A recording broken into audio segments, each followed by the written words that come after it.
Nakadawat og bomb o gun threat ang Eastern Samar National Comprehensive High School.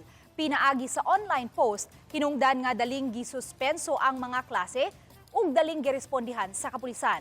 Sud sa pipila ka oras nga pagsusi sa kapulisan, gideklarar na nilang luwas ang tunghaan. Samtang gitambagan sa DepEd Region 8 ang publiko nga dili magpataka og post sa social media kabahin sa mga hulga. Gisiguro sab niini ang kaluwasan sa mga tinunan. Subay niini, gipahimangnuan sa kapulisan ang publiko nga dili magpataka og post kabahin sa bomb o gun threat. Padayon usab nilang giimbestigahan kung si kinsa ang responsable sa maong post. Yes ma'am, safe po as of 8 AM today, cleared na po sa threat ang Eastern Samar Comprehensive National High School.